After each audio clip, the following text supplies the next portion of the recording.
Today is Friday, January 19th, 2024. Coming up on Roland Martin Unfiltered, streaming live on the Black Star Network. Louisiana moves one step closer to having its second Black congressional district. All we await is the signature of Governor Jeff Landry. We'll give you those details. Also, President Joe Biden announces new student loan relief impacting some 74,000 people. And another $5 billion in student loan debt being wiped away. Also, government shutdown has been averted, well, for a short time. And Nimarata Nikki Haley just can't get out of her way. She screws up again last night when dealing with the issue of racism in America. We'll show you what she said. We'll also show you how Charles Barkley just eviscerated Nikki Haley for her answers.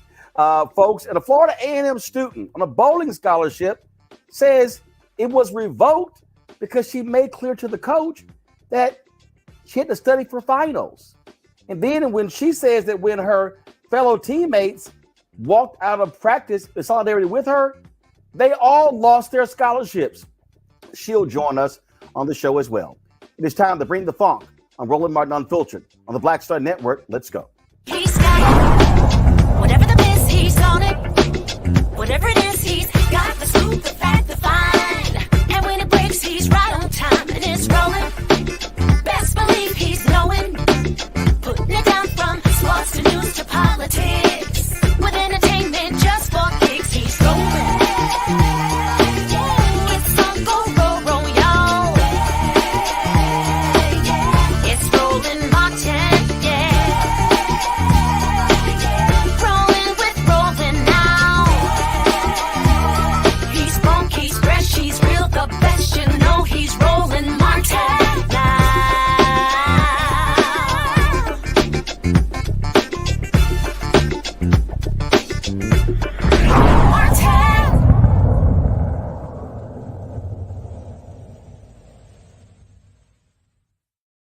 pass. Representative Boyer moves to adopt the title and moves to reconsider the vote. Folks, this was the Louisiana House where the vote was taken to create the second black congressional district in that particular state. It has been a long fought battle there with the NAACP Legal Defense Fund challenging Louisiana, and they now have their second black congressional district. All it awaits now is the signature of the governor of Louisiana, Jeff Landry.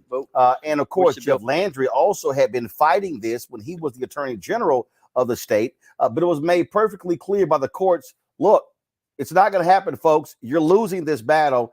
And so you had House Speaker Mike Johnson, who was trying to stop this vote from actually taking place because he knows every single vote counts there in Louisiana when it comes to representation in Congress. Now, here's the deal. This is the map right here, folks. And so what they did was they created a district linking Alexandria, linking Baton Rouge. And so putting this whole thing together. And so you have a 6-person delegation in Louisiana. You now are going to have likely 2 Democrats elected, Congressman Troy Carter, who is from New Orleans. He's the lone African-American, the lone Democrat in the delegation. Well, as a result, they now have to create this second district. This is obviously a major deal. We have seen the exact same thing take place in other parts of the country. We're in Alabama, a second black district is being created as well. And we're still waiting to see what happens in Georgia and Florida. My panel, Michael Imhotep, is the host the African History Network show, joins me out of Detroit. Matt Manning, civil rights attorney, joins me out of Corpus Christi, Texas. And Joe Richardson, civil rights attorney, joining me out of Los Angeles. I want to start with you, Matt, because one of the things that people don't quite understand and why this is really a huge deal as well is that what it requires is, and we might even see a pickup in South Carolina, when black members of Congress accept congressional lines where there are fewer African Americans. So what I mean by that is, and Reverend William Barber just sent me this text, and this was what he said. Black legislators don't need 70 to 80% black districts to win. They can win with 55 to 60. Republicans in some states will promise a few black legislators 70, 75 to 80% black districts to protect them, and they agree with it. It's called stacking, packing, and bleaching. We had to fight black legislators in North Carolina when they did it, when we didn't win in 2010, which is why Republicans ended up with a supermajority. But when we went to court, we proved that the congressional maps approved in pre-clearance review at the time by the Holder Justice Department were in fact racist and a violation of the Voting Rights Act and the 15th Amendment and the 14th Amendment. The judge actually said the maps created unconstitutionally constituted legislature forced him to withdraw when they didn't. The courts redrew our congressional representation, which went from 10-4 Republican Democrat to 7-7, an equal split. And so that's the thing right there. And so that's what this map lays out. You pull some black folks from one district to create the second one. Now you expand your power. Absolutely. And, you touched on it, but the Voting Rights Act basically enshrines the rights of people to have districts where they basically have a realistic chance of electing someone whom they want to elect. And to your point, I mean, that's what's so insidious about gerrymandering, right? You draw these lines so that you can maximize support in a way that is beneficial to you. But what that does inherently is it cuts out people being able to truly participate in the process. Now, I hadn't heard some of those terms in Reverend Dr. William Barber's text, but it makes sense. And I would imagine that that's happened, since time immemorial, especially since Black people have really been involved in the government in the United States. But some legislators who are accepting ratios that are not, advantageous to the people at large. So I'm glad that the courts did the right thing here. And what's sad about this is, when we talk about voting rights, especially in the wake of Dr. King recognizing Dr. King, earlier this week, I gave a speech about voting rights. And I said, the reality is we think about that as being something years ago. decades ago, but it is still something we're fighting now in order for your ballot to actually count. So in order to have a ballot count, you have to have a legislative district where you have a real chance of electing somebody whom you want to support you. So I'm glad that the courts did the right thing in this instance. I am interested in seeing what Jeff Landry does to try to thwart this. But the reality is this is exactly why we have to be so concerned about what happens with state legislatures, because they're the ones who draw these maps. If they don't draw these maps right, then they cut you out of the process where you get to be involved substantially. Well, the thing here, Joe, again, that's important. The governor had no choice. Look, this thing had gone all the way to the Supreme Court. It got kicked back. They tried to go back to the Fifth Circuit. They tried to get them to review it again. The Fifth Circuit, nope, not going to do it. And the Fifth Circuit is the most conservative circuit court in the country. And even they had to keep telling these white Republicans in Louisiana, just like the other district told, the other circuit told the white Republicans in Alabama, sorry, y'all lost. Y'all lost. You are simply violating the Voting Rights Act. You have to create a second district. They tried everything they could to stop this from happening, and they still lost. Joe, you on mute. Oh, boy. There you go. We're good. We're good. Okay. We're good. Said you violated the Voting Rights Act. Frankly, what's left of it? It ain't what it used to be, right? Because of the section that was allowed to be kicked at a few years ago. But even at that, this was so egregious. You know, and I guess you can't fault them for going for the gusto, as it were, right? They're going to fight as hard as they can to try to gerrymander their way into staying in the majority, even though they're becoming outnumbered. And at least in this instance, it did not work. Fortunately, we've had the same thing happen in Alabama with the recent Supreme Court case there. And so, yeah, they had nowhere else to go as it pertains to this. The Mike Johnsons of the world and all of these folks weren't crazy about it. But here's where we are. Even after, to your point, after everything they did, they still lost. And so now we have a opportunity for people that are living in a certain area, in a certain state, Black folks in Louisiana, and there are many of them, to have a representative voice, not just one person that's stacked and packed in this one little district, because they've got to have one, and then we'll gerrymander away from them having any of the others. This creates fair representation, and it reminds you of how important voting is and always is and will continue to be. This is a victory, but the fight continues. There's no question about it. Michael, again, for people who don't understand, we talk about representation. We talk about the difference between having a Democrat in there and a Republican in there. The issues that Black folks are largely concerned with in Louisiana, you're likely going to have addressed by a Democrat than a Republican. This also is huge because when it comes to who controls the House, it may come down to 1 or 2 seats. And then the difference between that is if you have Democrats who are in power, that means that you have Congressional Black Caucus member who are chairs of committee, who have subpoena power, who control the gavel. And I don't think people understand how significant that is. And if Democrats are controlling the House, then you can take another shot at the George Floyd Justice Act.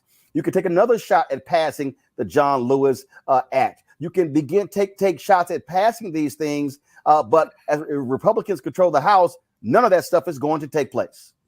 Absolutely. And all you have to do is just look at the first year of the 118th Congress with Republicans in control. They only got 27 bills passed and haven't passed the budget yet either. We know that a third continuing resolution was just passed. I think it was yesterday, signed into law today by President Joe Biden. But this is the chaos caucus. This is huge what's taking place in Louisiana. Louisiana is 1/3 African American. We know that the first African American U.S. Senator was Hiram Rhodes Revels out of Louisiana as well. And this ties into all these things that we talk about on this show, getting bills passed in the House of Representatives, getting the Crown Act passed, getting the George Floyd Justice and Policing Act passed again, because it did pass the House of Representatives, getting the John Lewis Voting Rights Act passed again, because it did pass the House of Representatives, but also understanding how the House is related to the U.S. Senate, and understanding that is not just about the president, but it's also about when it comes to Congress and the U.S. Senate. And then when we talk about getting a budget passed, okay, the White House submits the budget, but it's the annual budget, but it's up to the 12 subcommittees in the House of Representatives and the U.S. Senate to approve that budget and change what they want in it as well. So all this is connected. So this is very important coming out of Louisiana. And not only that, this is a huge win, as I said, for the NAACP Legal Defense Fund. They were leading in this here. This is the tweet that Janae Nelson sent out. We did it. Our amazing clients, LDF legal team and co-counsel, along with the Louisiana legislature and leadership of Governor Jeff Landry, got passed a bill creating a second congressional district in the state where Black voters can finally elect a candidate of their choosing. And so that's what you see there. And so, again, big news there coming out of Louisiana. All right, folks, hold tight 1 second. When we come back, we're going to talk about student loan debt relief. President Joe Biden makes another announcement, another 74,000 people having their student loan debt wiped out. And we'll tell you exactly what that entails when we come back right here on Roland Martin Unfiltered on the Black Star Network. Don't forget, folks, support the work that we do. We are out here covering the stuff that other people ignore every single day, speaking to the issues that matter. And so when you support us, you are supporting Black-owned media, where we are controlling the narrative, controlling the process. And so please, you can send your check and money order to P.O. Box 57196, Washington, D.C., 20037-0196. Cash App is $RM Unfiltered. PayPal R Martin Unfiltered. Venmo is RM Unfiltered. Zelle, Roland at RolandSMartin.com. Roland at RolandMartinUnfiltered.com. We'll be right back.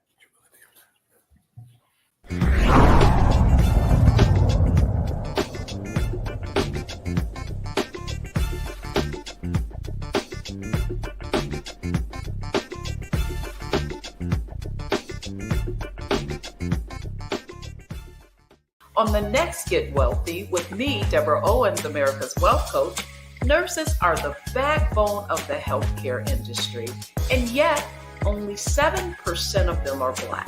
What's the reason for that low number? Well, a lack of opportunities and growth in their profession. Joining us on the next Get Wealthy is Needy Bartonelli. She's going to be sharing exactly what nurses need to do and what approach they need to take ownership of their success. So the Black Nurse Collaborative really spawned from a place and a desire to create opportunities to uplift each other, those of us in the profession, to also look and reach back and create pipelines and opportunities for other nurses like us. That's right here on Get Wealthy, only on Black Star Network. We just have one of the oldest cultures that's desperately needed for mutual salvation. That's the consciousness. We have the keys in our roots to save mankind. We get to see the condition of other countries, other oceans, other cultures. And if we believe in God, a lot of us do, He's telling us if you don't get rid of that stuff that makes somebody superior or inferior and work together for the mutual salvation, everybody's gone.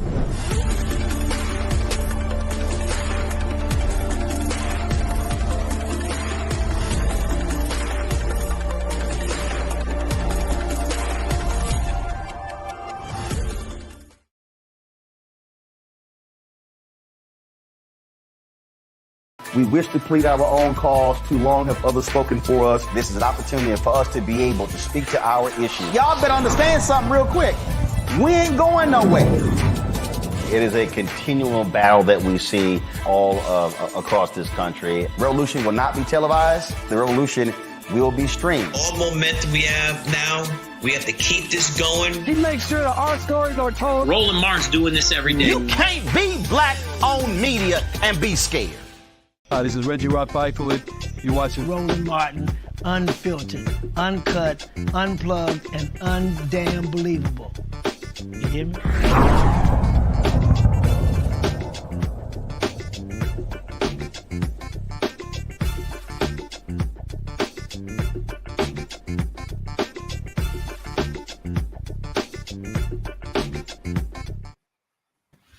Folks, big news out of the nation's capital. President Joe Biden today announced more student loan debt relief that is coming to this country. This here is the tweet that was posted today. My administration approved debt cancellation for another 74,000 student loan borrowers. This brings the total number of people who have gotten their debt canceled under my administration to more than 7.3 million Americans. And in this particular round here is really a lot of public workers, individuals who have been working for the public, and they're having their loans forgiven. And so when you talk about out of the 74,000, some 44,000 fit that category. This was and so we're talking about some $5 billion. This is the statement from the White House that says it right here. And so when you go under here, it says of the 74,000 borrowers approved for relief today, nearly 44,000 of them are teachers, nurses, firefighters, and other individuals who earned forgiveness after 10 years of public service, and close to 30,000 of them are people who have been in repayment for at least 20 years, but never got the relief they earned through income-driven repayment plans. Of course, the Supreme Court ruled against President Biden when he tried to offer student debt relief to everybody. And so what they've done is go back into the programs to understand exactly what has been going on. You'll see in the announcement, it says, my administration is able to deliver relief to these borrowers and millions more because of fixes we made to broken student loan programs that were preventing borrowers from getting relief they were entitled to under the law. And so that's how they've been able to do this. We're almost down to the point of $140 billion in student loan debt that has actually been wiped out under the Biden-Harris administration. And keep in mind, Republicans have made it perfectly clear. They don't want to see any student loan debt relief. This was a campaign promise of President Joe Biden, Vice President Kamala Harris, and now you see them actually going through with that. Joe, I'm going to go to you. When I posted this on my Instagram page and also on my social media accounts, a number of people talked about it. Matter of fact, one lady sent me a direct message. She sent me a direct message. Give me 1 second. I want to pull it up and read it to you because I need people to understand these things are real. This woman said, I put 2 kids through school, no financial aid. They forgave $300,000 in debt for being a public servant. I'm happy. When I posted this on my page as well, just a number of people in the comments said, hey, I'm one of those people. Awesome. Thanks, Joe. Another person said, mine were forgiven in July 2023. Thanks, President Joe Biden. I'm one of those whose student loans were forgiven. Thank you, President Biden. And so it's crazy to have somebody on this page, Joe, say, I don't know anyone that got their loan forgiveness. And then I said, just scroll up the damn page. This is the thing that people need to understand. This does not happen if Biden and Harris are not in the White House. Yeah, there's no doubt about it. And remember, they wanted to do more than that. And the Supreme Court actually didn't let them do it. This is a fundamental life-giving program.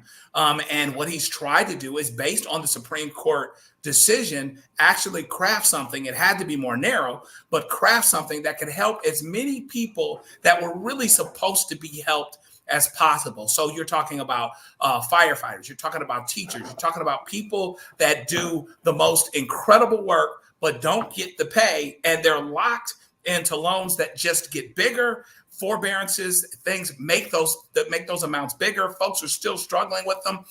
And so this has been an incredible life-giving program. And this is a perfect example of, for those that are walking around saying, well, Joe Biden hadn't done anything for me, with an irony. They might have a paid off student loan. They've got more expanded health care. They've got infrastructure programs. They've got 3.5% unemployment. They've got inflation that's going down, but Joe Biden doesn't do anything for us. So, at some point, people are going to have to make sure they understand what it is that's going on. But the Biden administration has to do the best job possible about getting the word out at the risk of tooting its own horn and letting them know, reminding them who was it that did want to do this, and who was it that didn't want to do this, and who is it that wants to do even more, but he's actually trying to work within the law, including what the Supreme Court has done to maximize this benefit.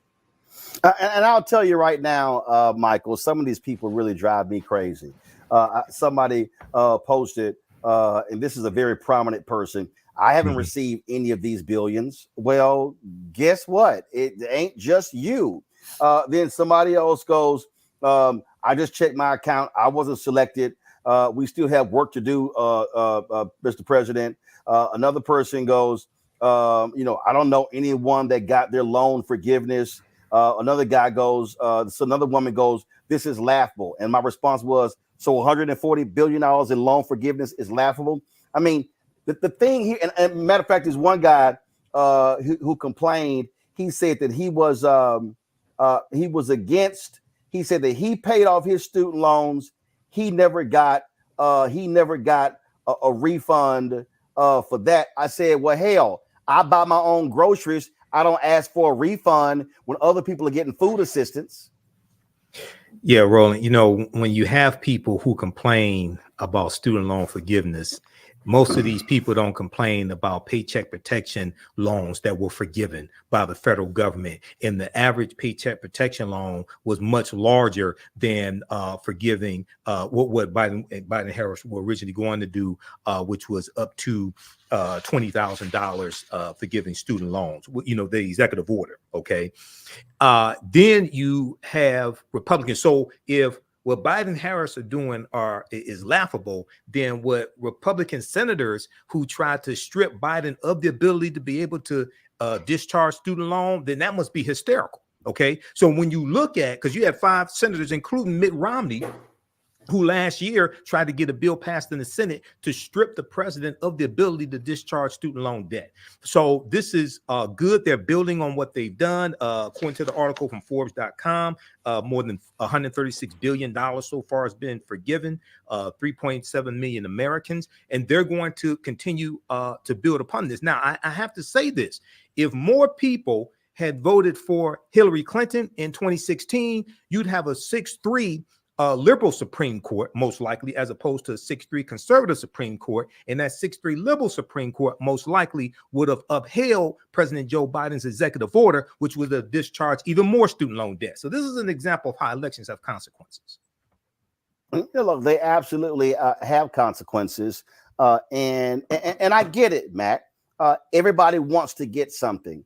But for anybody to somehow suggest, that's not a lot, that's not a big deal, this is a pittance. I'm sitting here looking at a person who posted that they are a public school teacher and they had more than $150,000 in student loan debt forgiven.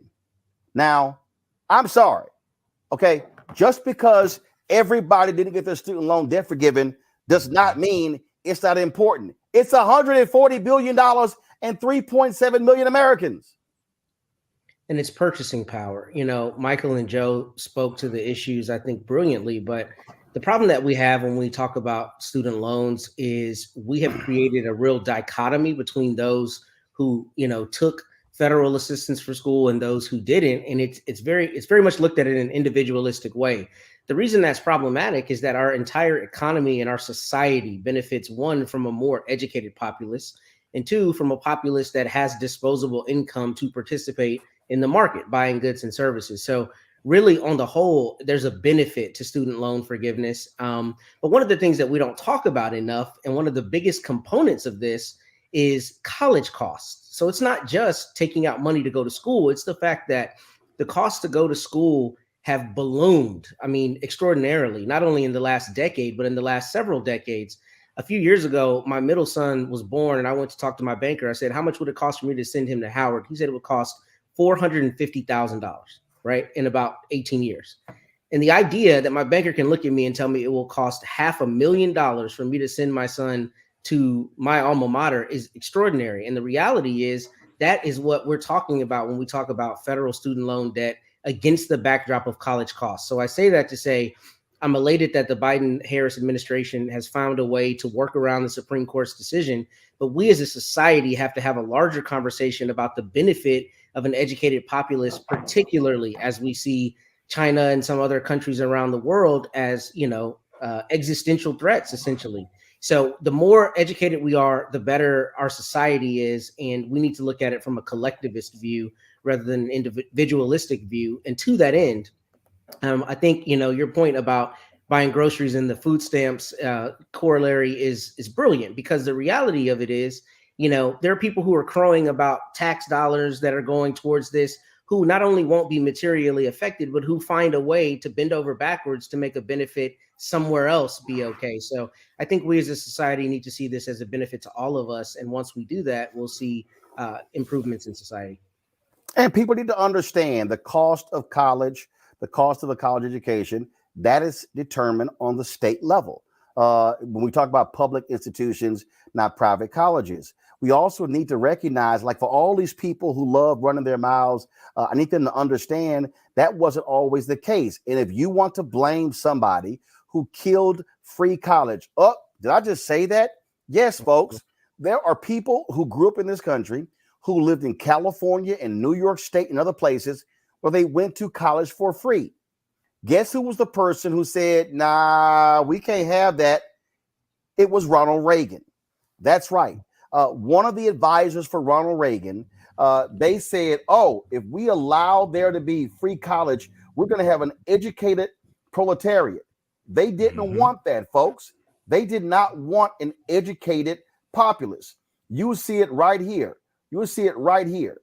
Okay. In 1970, Ronald Reagan was running for re-election as governor of California. He had first won in 1966 with confrontational rhetoric towards the University of California public college system and executed confrontational policies when in office. In May of 1970, Reagan had shut down all 28 UC and Cal State campuses in the midst of student protests against the Vietnam War. On October 29th, less than a week before the election, his education advisor, Roger A. Freeman, spoke at a press conference to defend him. And when you look at this here, this is what Roger Freeman said. He said, point blank, he said that we are in danger of producing an educated proletariat that's dynamite. We have to be selective on who we allow to go through higher education. If not, we will have a large number of highly trained and unemployed people. And you saw, it says right here, the two most menacing institutional sources of the danger described by Freeman were obviously those two great public university systems charging no tuition, the University of California and the City University of New York. Reagan wiped out free tuition at those universities in California. And what then began to happen, we then begin to see, Michael, Joe, and Matt, we begin to see all of a sudden state legislatures begin to make cuts to higher education. As a result, universities then begin to say, we got to raise tuition. It also then became very similar, Michael, to the pharmaceutical industry. It became, wait a minute, we can jack up the prices and these folks can just keep taking out more loans to pay for the education, helping the banking system, helping the banks and all of them. And that's how you got to the point of where we are now with education being sky high, where even at public universities, it's costing $15,000, $18,000, $20,000 a year to get an education. Yeah, Roland, I read that article from The Intercept when it came out, and not just, I don't think people really understand, or some people really don't understand how devastating, how detrimental to America the Ronald Reagan administration was, the 2 years of Reagan. And even going back to when Reagan was governor of California, the reason what contributed to the high divorce rates in this country was the Family Law Act of 1969 that Reagan signed into law that allowed people to get divorced based upon irreconcilable differences. And then that spread across the country as well. That's traced back to Reagan in 1969 when he's governor of California. But something else happened very important in the Reagan administration, first term of the Reagan administration. The Heritage Foundation, right around 1980, right around 1980, they put out a book that contained 2,000 policies that they wanted the Reagan administration to adopt. And Ali Velshi talked about this a few weeks ago on MSNBC.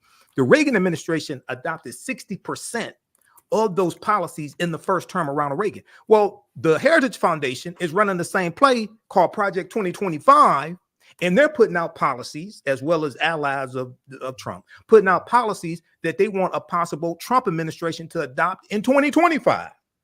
So we got to research this. All this is in the history, and all this turns on the vote. This is why voting is so important. Okay, so people have to go research this. I hope everybody goes and reads that article that you just showed.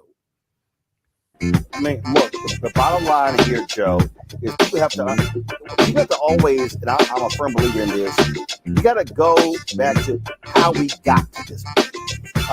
And too often that's not what we want to do. It's like, well, I don't know what happened here. And so it was by design. We have seen the gutting of public education in this country. While that was happening, we saw the de-emphasizing of the trades as well. And so now what we have in this country, we have a massive education imbalance. And so we've got a lot of people who are highly educated, who have spent a lot of money going to school, but when they go into those careers, they're never going to be able to make enough money to pay for those loans. The reality is you should not be an English major in America and you want to be a teacher and your education costs you $150,000. That is simply insane. Yeah, it's a difficult thing. Among other things, it's hard because things cost. Education costs. You want your child to have a great liberal arts education. I just got done paying for my daughter to go to Northwestern, and it was cool, but it was no joke. Me and my wife are looking at each other saying, I don't know how people do this more than once, and don't know how we did it, keeping it real. But the fact of the matter is it becomes cost preclusive to get degrees in certain educational areas because you can't come out and make the money that you need to make, even though you want to be passionate about the work that you're doing. Teachers are unappreciated. Some of the greatest, careers out there are very underappreciated from a financial standpoint. Fortunately, my daughter's able to do something that doesn't pay a lot of money, but she doesn't need a lot of money. But if she had borrowed a whole lot of money, then she'd be in a whole nother situation in a whole nother category. So it becomes very difficult and a self-perpetuating situation when education has gotten so sky high, so much so that as it pertains to certain degrees and certain things, it becomes cost preclusive. So now what do? Do you go to graduate school and get more debt potentially so that you can have a better job? You really get to be caught up in a bit of a catch-22 where basically you've been put in a box that it's very, very hard to crawl out of, as it were, and you are actually in the educated category. And now it makes people look at people getting educated and saying, well, what the heck are you doing that for? That doesn't make any sense. Now, there are other alternatives, theoretically speaking, going to the service, technical professions, which we absolutely need to encourage and support. But it shouldn't be preclusive, the cost of going to college to going to college. And so something like this that helps to equalize a bit.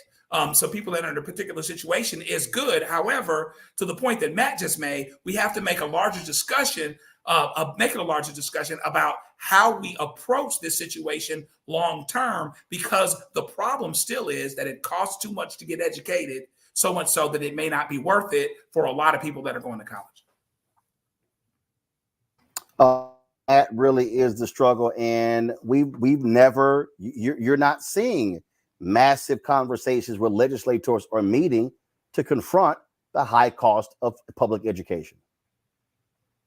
No, I'm assuming that was for me, Roland. Yeah. They aren't. Yeah, they're not having those conversations, at least not that I've seen. And first, let me congratulate you and your family, Joe. Northwestern is a fine institution. Congrats to your daughter. But outside of that, notwithstanding that, we don't know that they're having those conversations. And we as Americans are not having the right conversation, because we are, again, seeing it as, I saw one of the comments, someone said, "What about me?" should be our national slogan. And that's funny, because that's really the way we approach this conversation, despite the fact that not only are we not talking about college costs, and not only are our politicians not providing any real solutions to that, but the fact that you look at my generation, generations after me, and even a little ahead of me, every single student has been imbued with this story from the beginning that you have to go to college to be successful. We know that isn't true. We know you can have an extraordinarily successful career in the trades and other things. But the reality is we have imbued people with this belief that they've got to go to college. And the reality of our economy is more jobs now are requiring more education. So there is a gulf between what the market is requiring and what people are able to do, because the providers of that colleges are making costs go through the roof. And that's really what we need to talk about is cost control, the same way we do with other things, cost control for really important pharmaceuticals or other things that we deem as a society, things that should not be commodified to the extent that the free market is just determining those costs and, to hell with them not being regulated to a certain extent. I think we as a society have to see a benefit to education to the extent that we require those costs to stay down. And, I'm glad you made the distinction about private colleges versus public colleges. That's extremely important. Howard is a private school. It may cost differently than your public schools. However, the University of Texas at Austin, my parents' alma mater, is extraordinarily cost prohibitive for most Texans. It is not cheap to go to UT Austin. It's hard to get in. And if you get in, it costs a boatload of money for most people. So this is a conversation we have to be having about public schools, private schools, community college. And we also have to make it, I think, incentivized on a much larger scale for students to limit how much time they're spending in college through dual credit and other programs. And I know there are a lot of programs to that end, but if your high school senior can graduate with half of their collegiate time done, then you're talking about a relatively smaller amount of loans they may have to take out. But we need to be talking about democratizing education. And the last point I wanted to note is from that Ronald Reagan note. You notice he said we don't want to have an educated proletariat, right?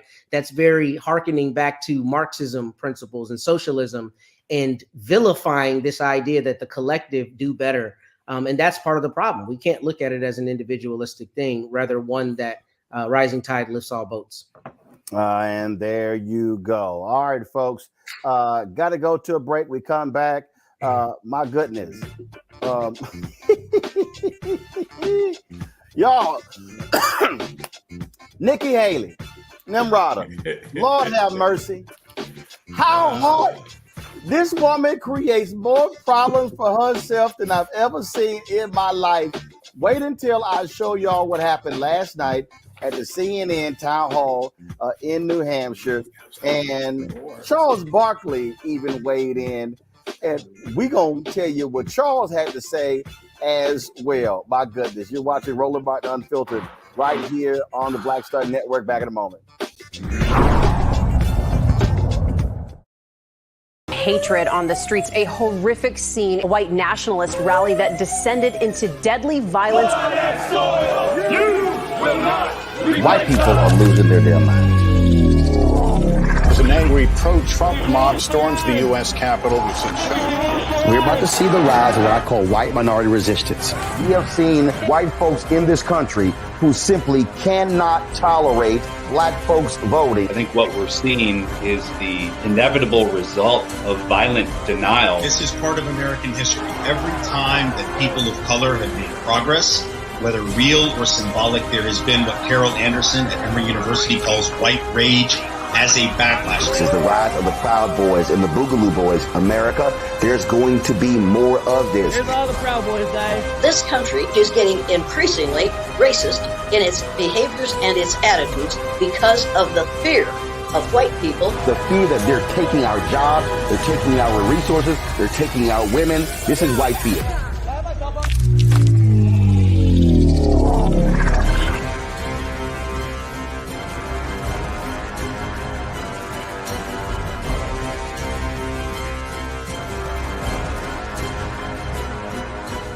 My name is Lena Charles, and I'm from Opelousas, Louisiana.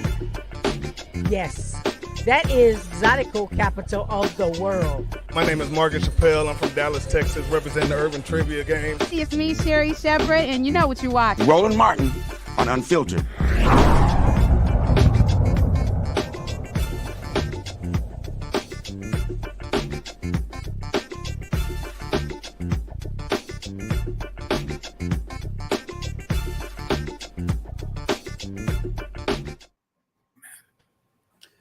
All right, fam. Nimarata Nikki Haley cannot get out of her own way. Lord, she don't know how to answer these questions when it comes to racism in America. Last night, CNN had a town hall in New Hampshire, and she was asked again, and Paula Nimarata screwed up the answer again. I swear, I like this ain't that hard, but she making this thing hard. All right, y'all, check this out.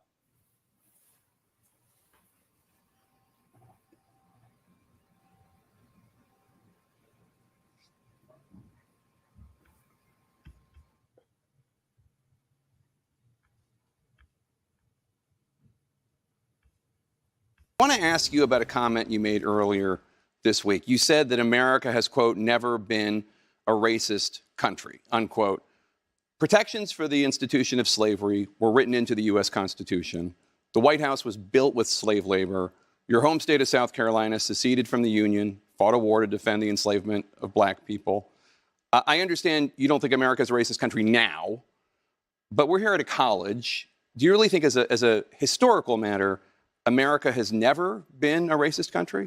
I mean, think about what you're saying. First of all, I will tell you, when you look at, the Declaration of Independence, it was that, men are created equal with unalienable rights, right? That was what we all knew. But what I look at it as is I was a brown girl that grew up in a small rural town. We had plenty of racism that we had to deal with. But my parents never said we lived in a racist country. And I'm so thankful they didn't. Because for every brown and black child out there, if you tell them they live or were born in a racist country, you're immediately telling them they don't have a chance. And my parents would always say, you may have challenges. And yes, there will be people who are racist, but that doesn't define what you can do in this country. And so I think it's important that we tell all kids that, look, America is not perfect. We have our stains. We know that. But our goal should always be to make today better than yesterday. It's hugely important. And that's the problem I have, is we have too many people with this national self-loathing. It is killing our country. We have got to go back to loving America. We are blessed because that little brown girl in that small rural town in South Carolina, she grew up to become the first female minority governor in history. She then went on to be UN ambassador, and now she's running for president of the United States. I want every brown and black child to see that and say, no, I don't live in a country that was formed on racism. I live in a country where they wanted all people to be equal and to make sure that they had life, liberty, and the pursuit of happiness. Okay, but just to push back a bit, because I was a history major in New Hampshire, you're talking about the ideals of America. But America was founded institutionally on many racist precepts, including slavery. But when you look at said all men are created equal, I think the intent was to do the right thing. Now, did they have to go fix it along the way? Yes, but I don't think the intent was ever that we were going to be a racist country. The intent was everybody was going to be created equally. And as we went through time, they fixed the things that were not all men are created equal. They made sure women became equal too. All of these things happened over time. But I refuse to believe that the premise of when they formed our country was based on the fact that it was a racist country to start with. I refuse to believe that. I have to know in my heart and in everybody's heart that we live in the best country in the world, and we are a work in progress, and we've got a long way to go to fix all of our little kinks. But I truly believe our founding fathers had the best of intentions when they started, and we fixed it along the way, and we should always look at it that way. Where did she go to school? Okay, but before I weigh in, before I weigh in, oh man, the night before, Charles Barkley, he's on the show with Gayle King called King Charles. Barkley spoke about Nimarata Nikki Haley. Brian, we've never been a racist country. Our goal is to make sure that today is better than yesterday.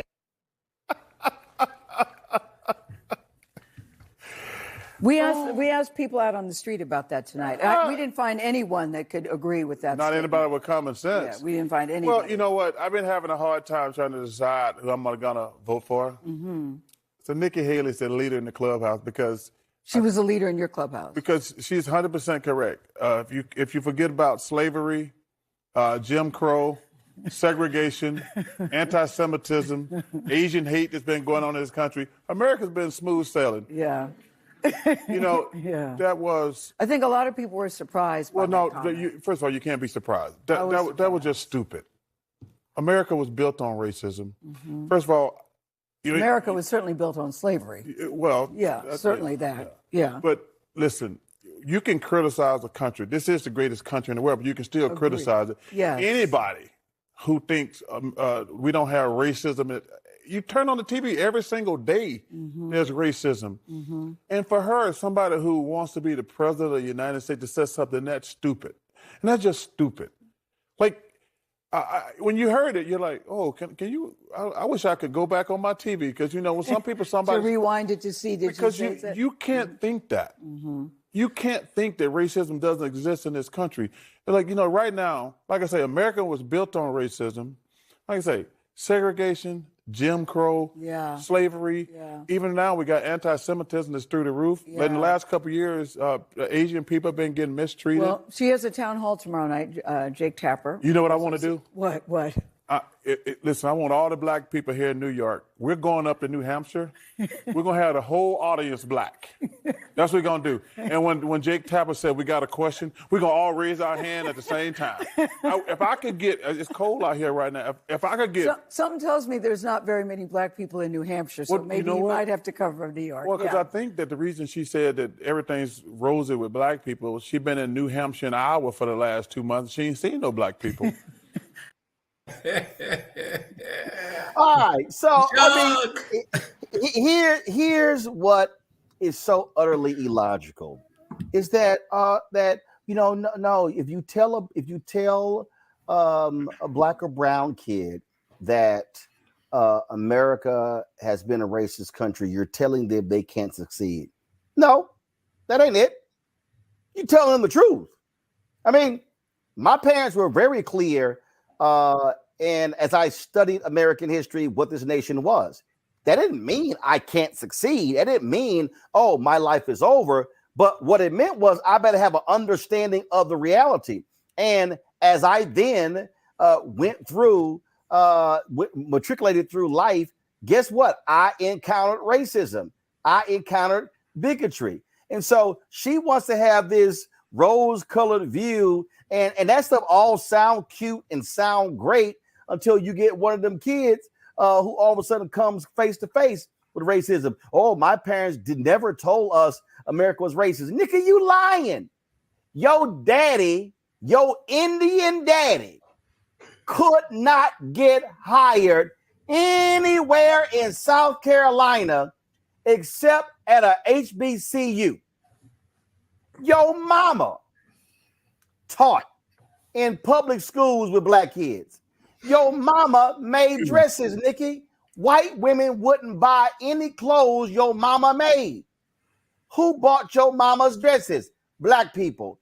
She is on record as saying the house that they bought, they had it in the deed. You can't invite no black people over. You can't drink. And when you sell this house, you got to sell it back to the previous owner.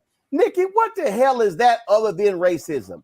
But see, what this is, Joe, is this desire to make white folk feel so comfortable. And let's be real clear. The Republican Party is the party of white people. And these people don't believe in this. They don't believe in the reality of racism, and they love to live in denial when it comes to the truth. Nikki Haley didn't have to be a one or another proposition.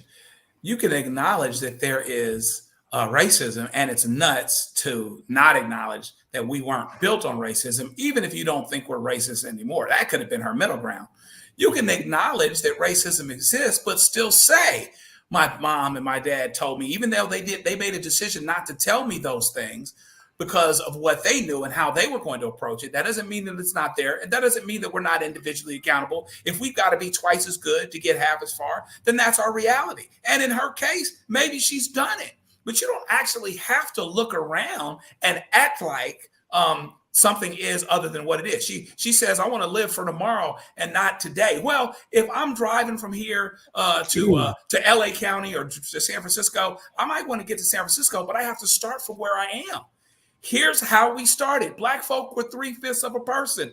If you watch the movie Dazed and Confused, the teacher in there says, remember what you're celebrating is that aristocratic slave-owning white men didn't want to pay their taxes. No, we started off a little bit less than ideal. We can admit that. We were built on racism. That doesn't mean that you can't be accountable. That doesn't mean that we haven't made progress. That doesn't mean that we're not the greatest country in the world. We've got black billionaires, but you can deal with it for what it actually is. But, at the end of the day, Nikki Haley's looking at her watch and she sees that South Carolina is coming up in a second, and she needs to do real, real well in New Hampshire and in South Carolina. But, meanwhile, back at the ranch, South Carolina is who got it cracking when it was time for succeeding from the Union as it pertains to the Confederacy. So she's got to come out how she's got to come out.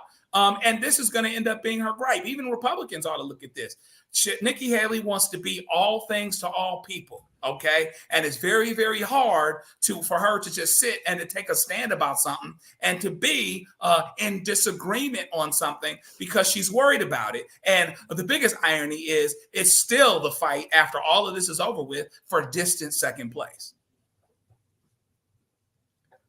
I just crack up laughing back at the silliness that keeps coming out of her mouth.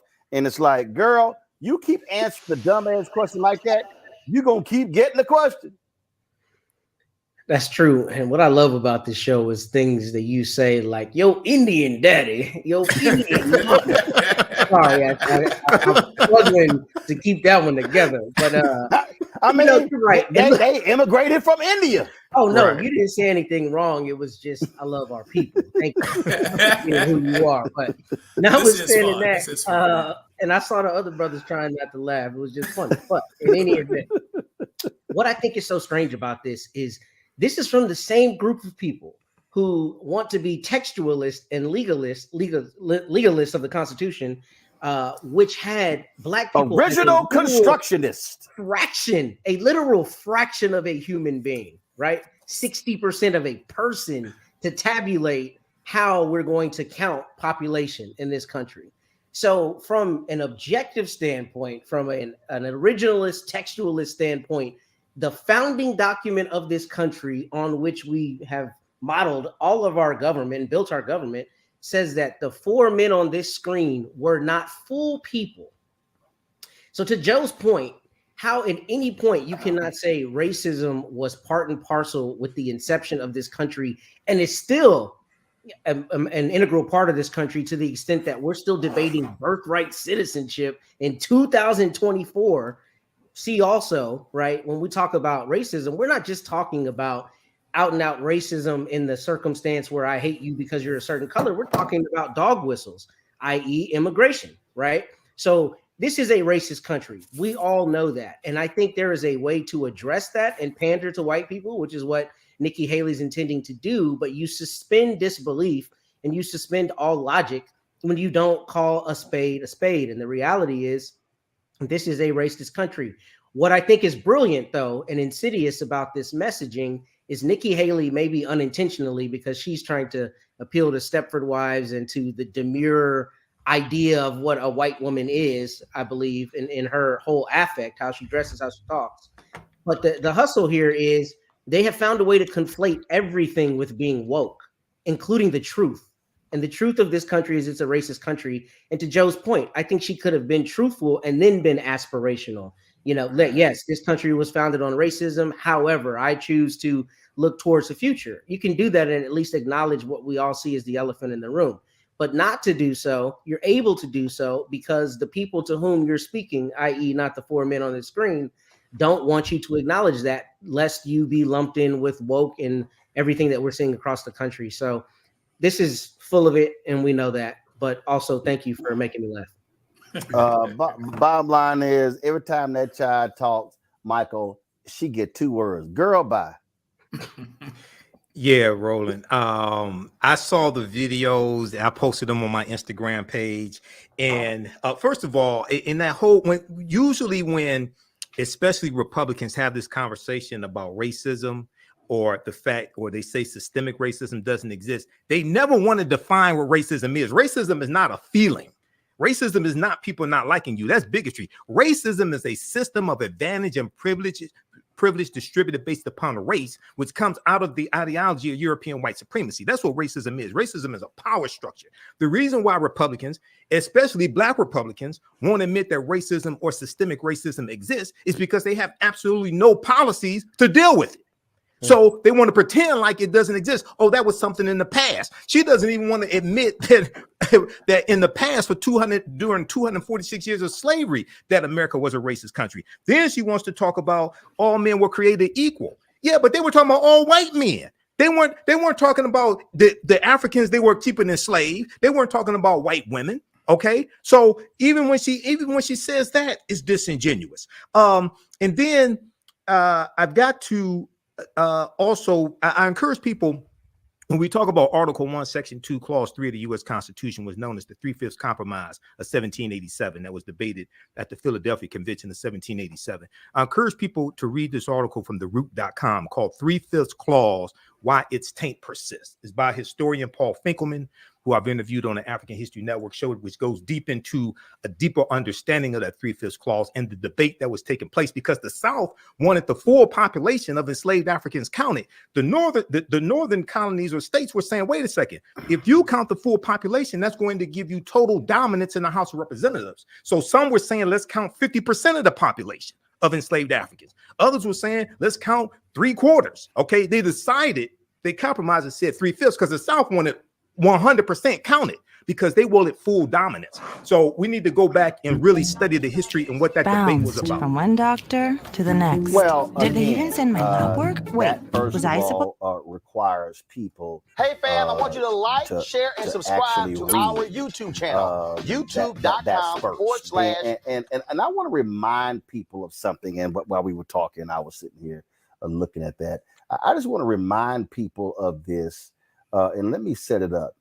One of the first, when you talk about whenever Nikki Haley run her mouth, and all these fools who say they for Trump, like today, Senator Tim Scott, he endorsed Trump. When Donald Trump was elected, one of the first bills that they took up was the repeal of discrimination in car lending. It was one of the first. I'm talking about when he became president and they control the House. It was one of the first bills they took up. Out of all the stuff you can take up, they wanted to overturn an Obama administration rule when it came to ending discrimination in auto lending. This is a flashback for those of y'all who may have forgotten. That we're making America great every day in every way. And the best way to do that is to stop talking about discrimination and start talking about the nation. We're coming together as a people in spite of what you say. Thank you, gentlemen. I yield back. Gentleman's time has expired. Members are reminded to address their remarks to the chair. The gentleman from Texas reserves, the gentlelady from California. Thank you very much.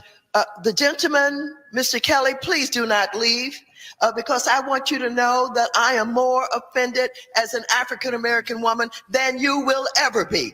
And this business about making America great again, it is your president that's dividing this country. And don't talk to me about the fact that we don't understand what happens on the automobile. No, I will not yield. No, I will not yell. Okay. Don't tell me that we don't understand. That's the attitude that's been given toward women time and time again. The gentlelady will suspend.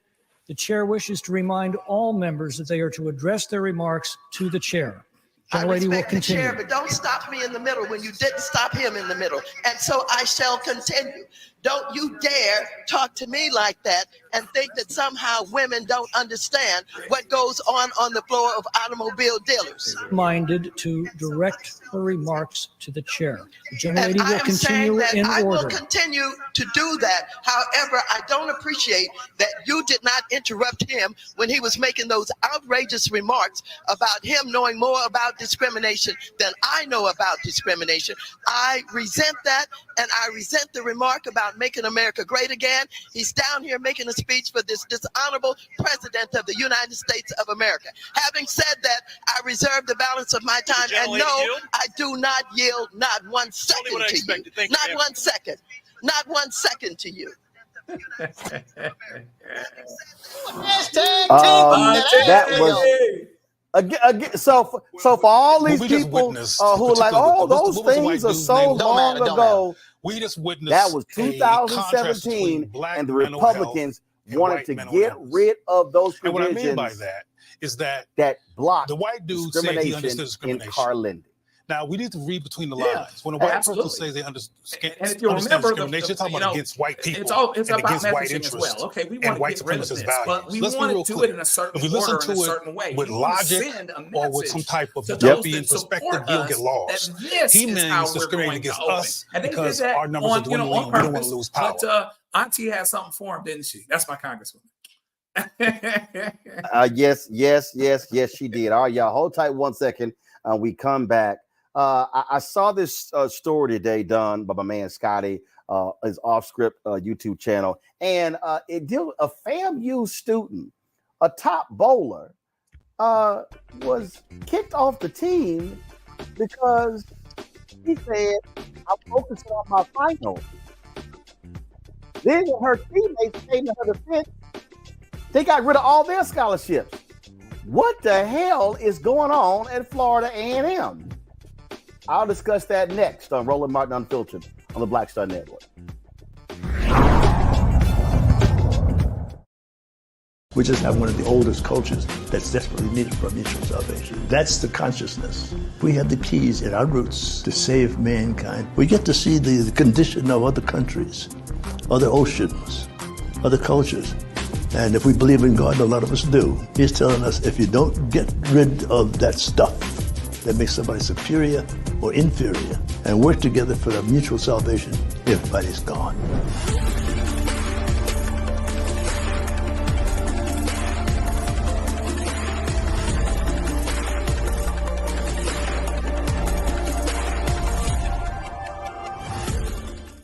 On a next, A Balanced Life with me, Dr. Jackie, we talk about a hard, cold fact. Not all healthcare is created equal in this country, especially if you're a person of color. So many of us, Black families, we rely upon each other heavily. A lot of us aren't necessarily sure how to best communicate with our healthcare providers. How to take charge and balance the scales. Your life may depend on it. That's next on A Balanced Life on Black Star Network. Next on The Frequency, we're talking about racism. My guest, Danica Moore, comes on to discuss her fight against racism that she and her daughter face. The thing about racism, you can't outrun it. You can't control it. You can't predict when it's going to happen to you or your seed. She's also going to give us solutions on how to handle the situation. That's here on The Frequency on the Black Star Network. Hey, it's John Murray, the executive producer of the new Sherry Shepherd Talk Show. You're watching Roland Martin Unfiltered.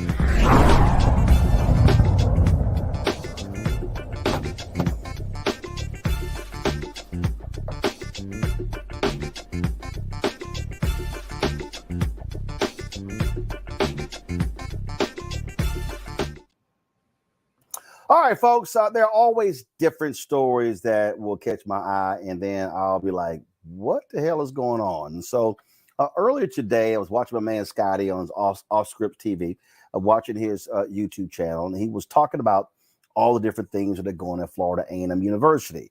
Their head football coach left. The AD wanted to bring in somebody else. Alumni pushed back. Now they got a search committee, and it's like they had board of regents meetings. There's all kind of drama about what's going on at FAMU. But then he told a story about this young lady, Shamoria Johnson. Shamoria is a top bowler. She's a bowling scholarship. And she took to her TikTok and Instagram to share with people about how she no longer is on the bowling team and how all the bowling team is gone. So according to Shamoria, she won honors as a bowler of the week. I mean, she's a very good bowler. And so she responded to an email from her head coach with regards to practice or something along those lines. And she responded that she was focusing on her finals. Well, the coach didn't like it and then confronted her at practice. Well, then Shamoria responded. And then the coach said, "You're off the team." Well, when she walked out of practice, her fellow bowling members, teammates, left with her. As a result, they got rid of all of their scholarships and they brought in a whole new bowling team of walk-ons. Shamoria Jones is right now on Roland Martin Unfiltered. Shamoria, glad to have you here. And so what's crazy to me, so you said, I want to focus on my finals, my finals.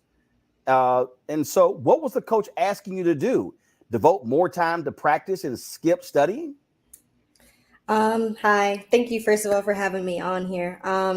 Basically what happened was it was dead week. So it was the week before the final week of classes. We'd come back from Thanksgiving break vacation, and typically how it goes in the previous years with our previous coaches, we would have dead week and finals week off so that we could focus on studying for our final assignments and final projects. Because at Florida A&M, a lot of my colleagues and myself included, we don't just have finals week exams. We have final projects, we have group projects, we have papers that we need to turn in before actual finals week. And so the week before, on November 29th, the week of November 29th, my teammates were texting the coach and letting her know, hey, I have this project, I have this presentation, I have this study group, I won't be able to come into practice. And for the rest of my teammates, she told everybody, okay, no problem, good luck. And I texted her on November 29th and I said, hey coach, I won't be able to come into practice on Monday, December 4th, because I have 2 final papers due that I will need to work on. Unlike the rest of my teammates, I got no response back. I didn't get a text message back. And instead, she sent us an email where she was stating that we needed to manage our time better, and being a student athlete, we should be able to balance our schoolwork and our academic work. So having homework or studying is not an excuse to miss practice. And when I read that email, I felt a little bit anxious because I knew that I needed that time to work on my final paper. I am an English major, so it is quite a bit of work. So I responded to her email, and my intention was to emphasize that I really prioritize my academics, and seeing how this is the #1 public HBCU, it's a very rigorous academic setting. And so I ended the email saying that I would prioritize my academics as a student athlete. And I also referenced one of the rules from the women's bowling team rules, where it stated that being a student is the priority. That was the only bolded rule on the rule sheet. And I didn't get a response to that email either. Instead, I just was dismissed from the team. Whoa. So, okay, here's where I'm confused. Did y'all have any bowling tournaments during this period? No, sir. We actually had our last tournament it was before Thanksgiving break. Our last tournament of the semester was before Thanksgiving break, and it was the Alabama State tournament on November 16th. And that was the tournament that I actually was MVP of. I came in first place overall individually in that tournament. And that also allowed me to get SWAC Bowler of the Week. And I had also that same weekend been recognized at the Florida Classic for being one of FAMU's only athletes on Bright Future Scholarship. Okay. And so you've got finals coming up. And it's not like you are neglecting practicing your craft. Your deal is, hey, I gotta take care of my academic business or I can't bowl. So it's sort of useless saying, hey, I gotta come to all these practices. And first of all, how many practices a week are we talking about? We practice Monday, Wednesday, Friday, with weight training on Tuesdays and Thursdays. And we were supposed to practice on Saturdays and Sundays as well. But FAMU Athletics was unable to accommodate our practice at the on-campus lanes at Gallimore Lanes because of some conflict between student activities versus athletics. They wanted us to travel into the city to practice on Saturdays and Sundays, but our coach was unable or unwilling to provide transportation. And that is something that should be provided if we're traveling and practicing off campus. So, okay. So what you said is, hey, I can't make it to practice on Monday because I have 2 papers due. You didn't say, I'm not going to show up to weight training on Tuesday. I'm not going to show up to practice on Wednesday. I'm not going to show up to weight training on Thursday or practice on a Friday. I need Monday to finish my papers. Right. That's what I said. And I admittedly, I was really nervous about asking for that day off because I understand that like the whole idea is that I should be able to balance my academics and my athletics. And I have been able to. I have one of the highest GPAs in athletics, 3.7. I've been consistently on the athletic director honor roll. And our bowling team has the highest team GPA in athletics. So I thought that maybe if I showed her that I really you thought that was kind of important. Yeah. Okay. So all right. So and this is Coach Capri Howard, who is the head bowling coach. Bowled at I think Jackson State, has never been a coach before. This is her first head coaching job. So here's what I'm trying to understand right here. So when was the practice where the coach confronted you, said you're off, and your fellow teammates walked out with you in solidarity with you? When did that happen? Yeah, so I sent her I sent the email stuff happened on November 29th, and she texted me the next day on Thursday asking if I could come in for a meeting in her office, but it was our NCAA mandated day off, so we ended up not having the meeting. And she said she wanted to meet with me the next day after practice. So it was December 1st during practice, yeah. So she then tells you, sorry, you're off the team? Yes. I went into practice and I was really nervous for the past 2 days about meeting with her. It hasn't been the easiest to transition with a new coach, but I've been trying to do my best all semester to just kind of be happy, be there, be the energy. And I was really nervous that I was going to get in trouble, but I didn't think that I would get dismissed. And it wasn't until her boss came into practice, the senior executive for external relations, Mr. Breon Higgins. He came into practice, and that's when I knew, okay, so this is going to be a serious meeting. And they took me into the billiards room of the bowling alley, and they told me, well, Capri, Mr. Higgins didn't say anything the entire meeting. He didn't even look me in the eyes. But Capri said that I have been disrespectful all season, and that my last email was entirely disrespectful, that she no longer wishes to work with me because my energy is a cancer to the team. And yeah, I didn't. And so that happens. And then when your fellow teammates find out what happened, they leave practice in solidarity with you. Yes, because I asked her what was disrespectful and if we could have a conversation and she could clarify with me what I've been doing wrong. And she told me that sending that email in the first place was disrespectful because I had all my teammates on there, but I was only replying to her email that was a team email. Right. And that, yeah, she said that I had all my teammates on there and that I did too much and that I didn't even have to do all of that. So go ahead. I was just going to say I walked out of the room and I looked at all my teammates were looking at me and I looked at them and I was like, I'm no longer your teammate. And everybody was just really shocked and they just started packing up their stuff. And they said, well, if you have to leave practice, we're leaving practice too, because what does she mean kicking you off for sending an email without even a conversation about it? And so your fellow teammates leave out, and then they find out that all of their scholarships have been revoked.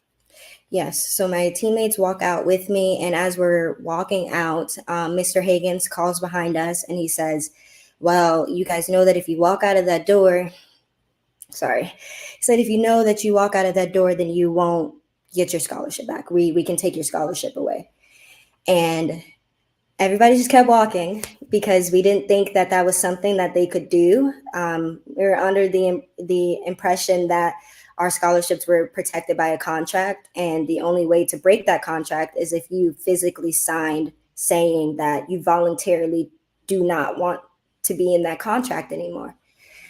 So and then they checked their portals and their scholarships weren't there anymore. And we weren't getting any clarification. We weren't getting any documentation. And before we knew it, it was winter break. So, so you come back. So are you still enrolled at Florida A&M? Yes, I'm still enrolled at Florida A&M.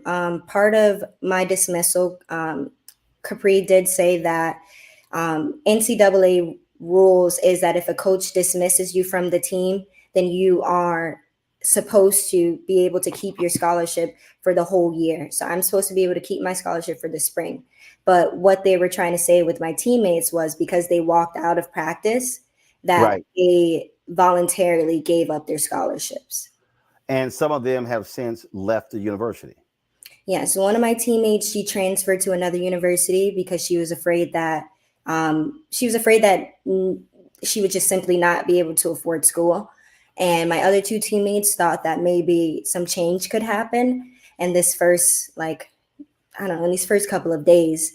Right. But they got to school and they didn't have their scholarships and they weren't getting any help. So they made the best decision for themselves and their families to go back home. Are you and your family considering suing Florida A&M? I'm not sure about that. Are you planning to stay at Florida A&M after you finish the spring semester? I would love to stay here at FAMU, and that's the most disheartening and sad part about this is this has really grown to be my home. It's the only I came here because I was told that this would become my home, and it has. And in the English department, I love my professors. I love my peers. I'm in organizations and I feel stabbed in the chest because it feels like I have to make a decision on if I'm going to stay here and not have my voice be heard, or if I'm going to go somewhere else and continue my career. And do you still want to bowl? I do still want to bowl, but I understand that Coach Howard, she specifically said to me that she does not want to work with me. So I'm not going to put myself into a position. So I'm confused. So she doesn't want to work with her number one bowler. Yes. Gotcha. I did reach out to Florida A&M. I called the athletic department. I left a message for their head of communications. Have not heard back from anybody. I called about 5.5 hours ago, so there's ample time for them to get back to me. And so I would love for Florida A&M to respond so they can explain what happened here. Because now, last question for you. She said you were a Cancer. Did the two of you have any run-ins during the year? Did she write you up? Did she document any issues the two of you had in this semester? I believe what she was referring to as me as a cancer to the team is that I'm very outspoken. I've been taught from a young age that my voice matters and my opinion matters, and it will not be heard unless I use it. And I'm also been taught that people can take advantage of you if you do not use your voice. And throughout the semester, there have been a variety of incidents that has occurred throughout our teams that has been concerning from me and my teammates and our parents, that have been going unaddressed by the athletic department and by Coach Howard herself. But specifically in the past, I did have another email situation with her because she made a rule about 2 tournaments in, saying that we weren't allowed to sit down at any time during competition. And if many of you guys aren't aware of collegiate bowling, our competitions are about 8 hours long, and we don't get any official breaks in between. We get 3 minutes of transition time in between match play. So we compete against one team for a couple of hours, we get 3 minutes to transition, and we compete against another team for a couple of hours. In those 3 minutes, they allow us to take a seat, drink water, fuel ourselves with food and things like that. But Coach Howard decided that we were not allowed to sit down anymore. And she told us, she said the reasoning why was because we needed to boost our endurance. She said that we were not showing that we were athletic enough. She even went to, it's 3 minutes. Yeah. That's it. So y'all will sit down for 3 minutes, but the rest of the time you standing up. Yes. Okay. I didn't feel comfortable with that. None of my teammates felt comfortable with that. First of all, I played baseball in college, and when we came in to bat, we sat down. Yes. Matter of fact, I don't know if I'm trying to think basketball, football, volleyball. I don't know of any sport where you can't sit down. Yes, every sport you sit down. I don't. Okay, And that's a new one to me. Yes, that was an incident that happened. And another incident that happened was we got to the hotel room at our first tournament, and she gave me and 2 of my teammates a key to our hotel room. And we entered our hotel room, and there were only 2 beds there. And we told her that we didn't feel comfortable sharing a bed. And she told us that there was nothing we could do about it because the hotel was fully booked. So we would just have to deal with it. We asked for multiple things. She said there was nothing we can do about it. One of my teammates ended up having to call her mom and have the mom speak to the coach. And when her mom spoke to the coach almost immediately got us another room. So one of us would have our own bed. So I guess the hotel wasn't full. Yes. And she, after that, the same time where she initiated the no sitting down rule, she initiated another rule saying that she would no longer be speaking to parents, that she does not want to speak to anybody's parents at any instance. Don't have your parents call me, text me. Don't put your parents on the phone when you're on the line with me. So, wow. Yes. And I take it y'all shared this with the athletic director, Tiffany Sykes, and others, this back and forth with this new bowling coach. Yes, we attempted to share it with Tiffany Sykes, but she instructed us that the direct line to speak to her would be through our sports administrator, Mr. Breon Higgins. So we were having basically bi-weekly meetings with Mr. Higgins, just trying to come to some understanding, some consensus, right, some leveling ground. And he consistently told us, along with the athletic director, that the head coach is allowed to do what she pleases, and it is not in their position to try to tell her how to run her team. So Coach Howard used that statement throughout the season. I'm the head coach. This is what I want to do. This is what I said. And when she implemented those new rules, during practice, I was supposed to have an after practice solo session with her.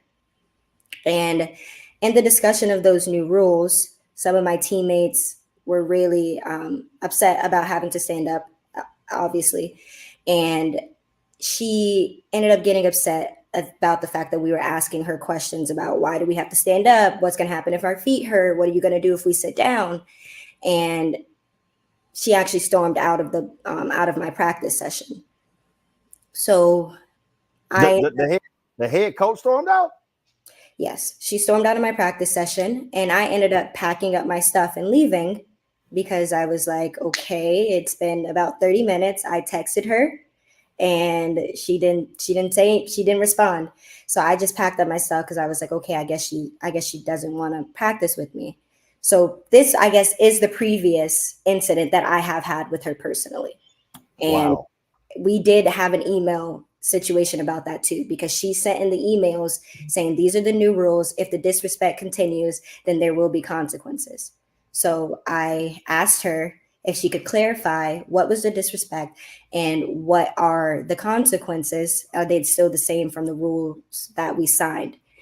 And in the rules we signed, the order of consequences would be a written warning, study hall, meeting with the coach, and then dismissal. Got it.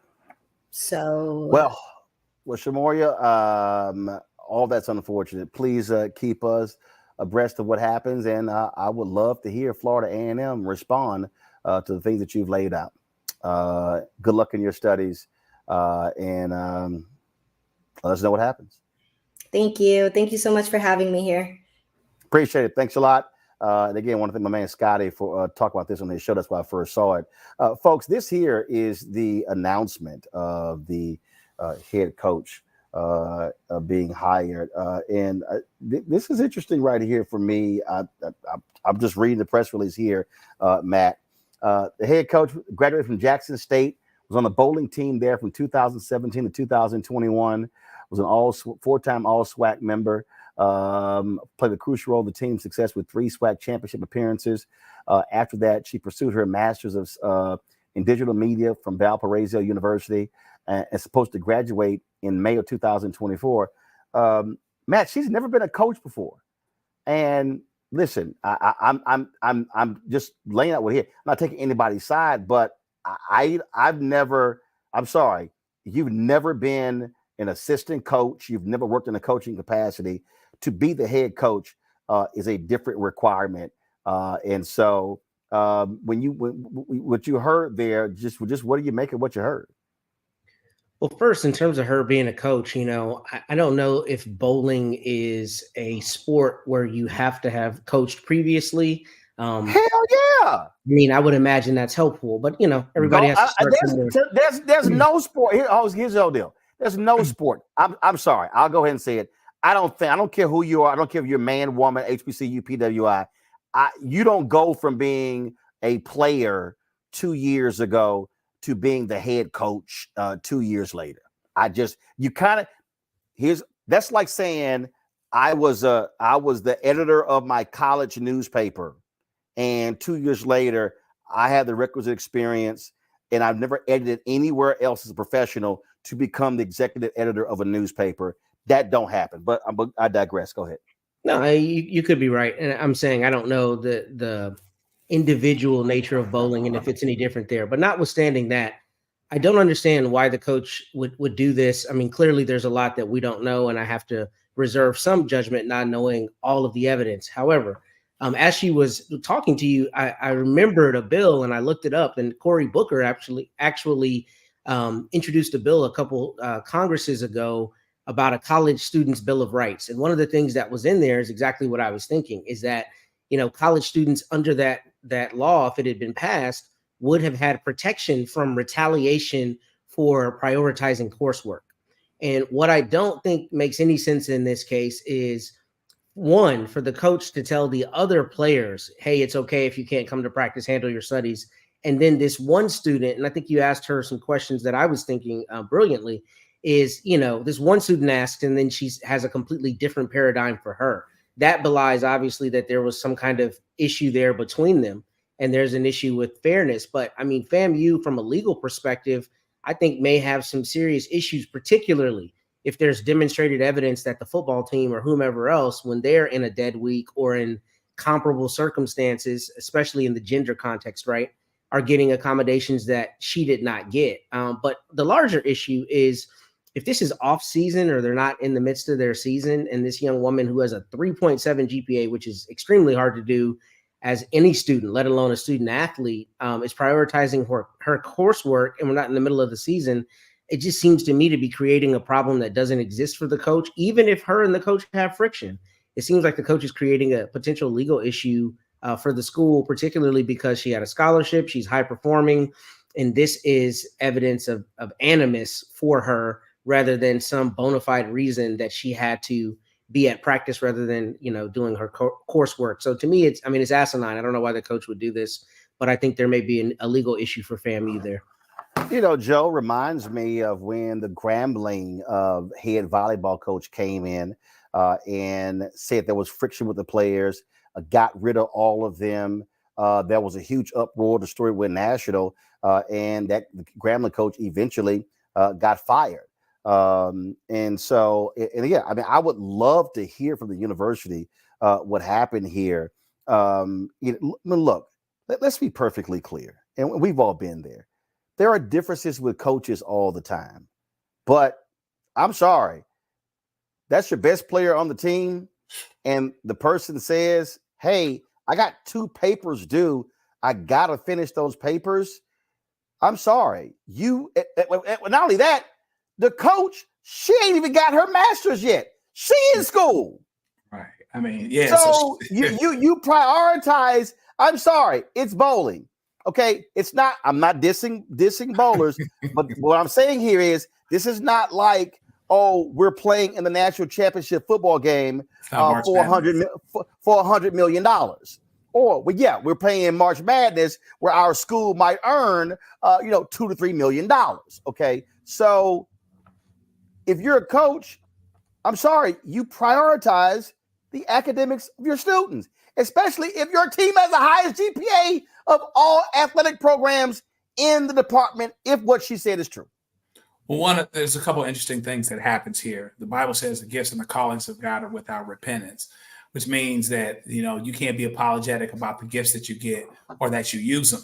And so she has a gift. She has a gift of leadership, and it lets you know that the whole team followed her. So here's what I know right now. If I'm standing here somewhere, I'm dealing with this, somebody calls me, puts me on Roland Martin, puts me on blast. All I know is that before I hired this woman, I had a bowling team. And now I don't. All of them is gone. Not the one who was just the one who was the leader, who I didn't want those other ones that I didn't respect as much to follow. Not just her. All of them are gone. We don't have a team now. And yeah, to your point, it's not March Madness. It's not the Rose Bowl. It's not $100 million. They're not building stadiums or anything.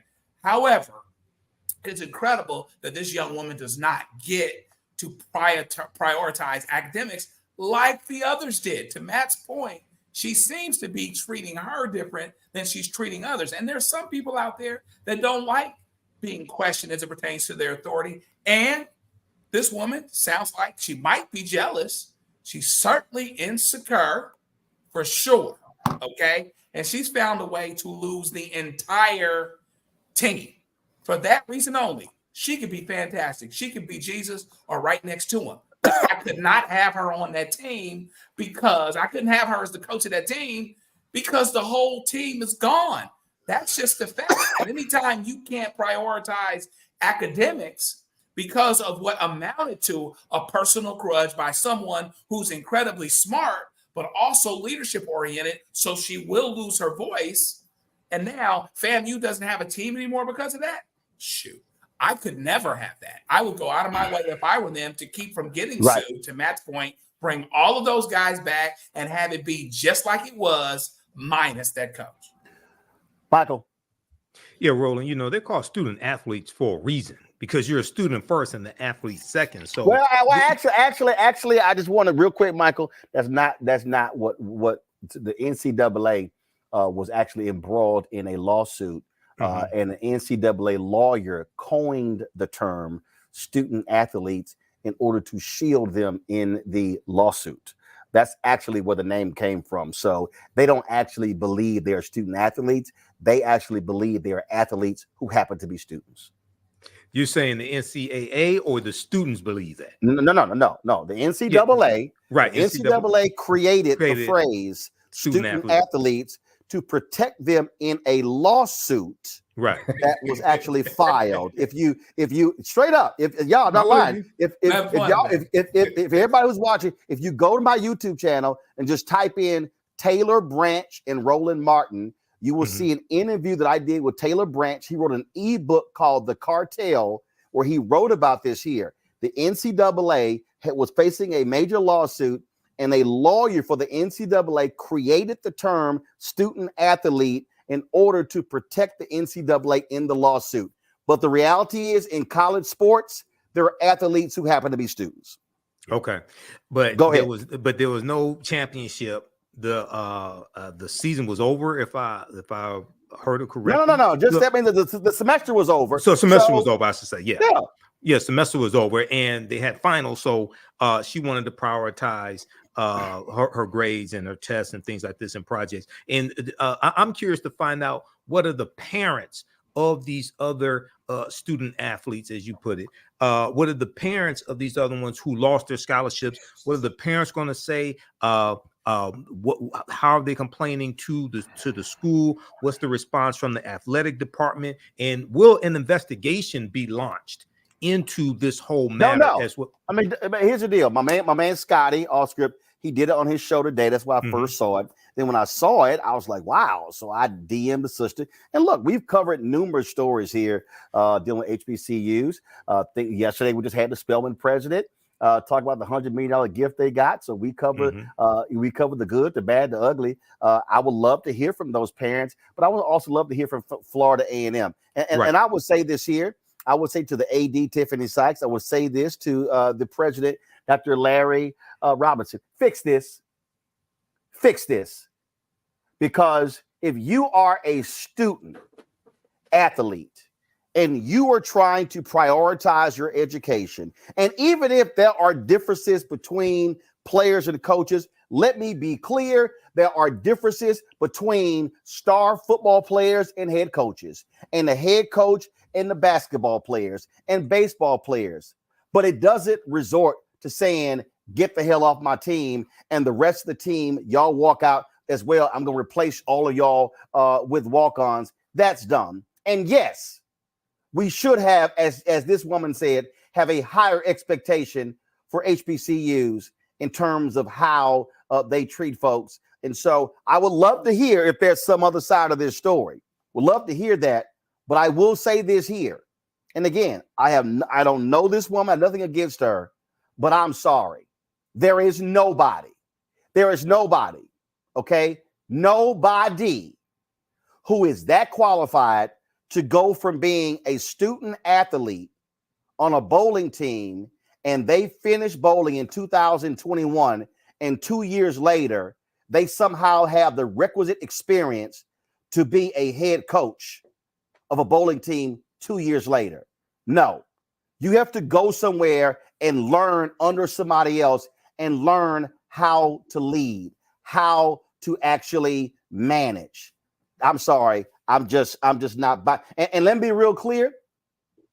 I graduated from Texas A&M in 1991, was a reporter for the Austin American-Statesman for 13 months, became a City Hall reporter for the Fort Worth Star-Telegram for 2.5 years. And then I became news director, morning anchor at a radio station, KKDA. So I had professional experience elsewhere before I became news director, morning anchor. You learn how to be a coach by working under somebody else. To me, that's the problem there. But I'm saying, going to a break. We'll be back. And right here on Roland Martin Unfiltered. What is it? What we do? Join the Bring the Funk fan club. You take money, go to PO Box 57196, Washington, D.C. 20037-0196. Cash App, $RM Unfiltered. PayPal or Martin Unfiltered.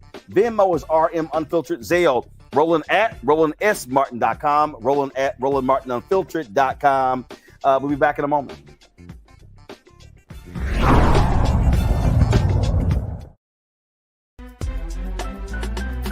I'm Faraji Muhammad, live from LA.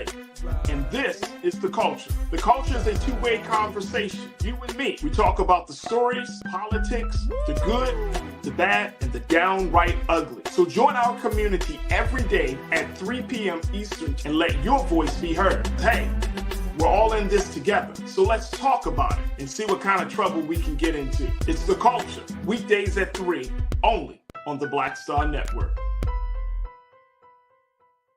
When you talk about blackness and what happens in black culture, we're about covering these things that matter to us, speaking to our issues and concerns. This is a genuine people-powered movement. There's a lot of stuff that we're not getting. You get it, and you spread the word. We wish to plead our own cause. Too long have others spoken for us. We cannot tell our own story if we can't pay for it. This is about covering us. Invest in black-owned media. Your dollars matter. We don't have to keep asking them to cover our stuff. So please support us in what we do, folks. We want to hit 2,000 people, $50 this month, raise $100,000. We're behind 100,000, so we want to hit that. Y'all money makes this possible. Check some money orders. Go to P.O. Box 57196, Washington, D.C. 20037-0196. The Cash App is $RM Unfiltered. PayPal is R Martin Unfiltered. Venmo is RM Unfiltered. Zelle is Roland at RolandSMartin.com. Hi, I'm Jo Marie Payton, voice of Sugar Mama on Disney's Louder and Prouder Disney Plus, and I'm with Roland Martin on Unfiltered.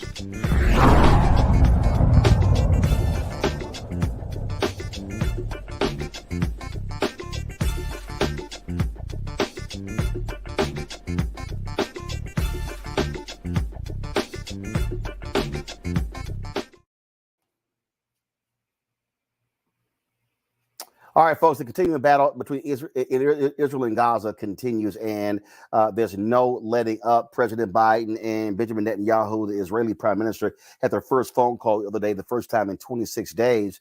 But when you look at the data where African Americans stand, if you look at social media, it says one thing, but the data, when it comes to polling, is different. A survey was done by Carnegie Endowment for International Peace, where 43% of African Americans believe there should be some form of ceasefire, while 24% of African Americans believe we should not be involved in the Israeli-Palestinian conflict at all. Joining me now is Christopher Schell, a fellow at the Carnegie Endowment for International Peace and National Security, and also foreign policy expert Asha Castleberry Hernandez. Glad to have both of you here. They're going to be presenting the survey's findings to the Congressional Black Caucus next month. Christopher, I want to start with you. When we look at this, obviously there are, you see through social media this belief that you have a lot of people, a lot of young people who are angry at President Joe Biden for being on the side of Israel on this as well. But are you seeing that in the data? And is there a difference of opinion between younger African Americans and older African Americans?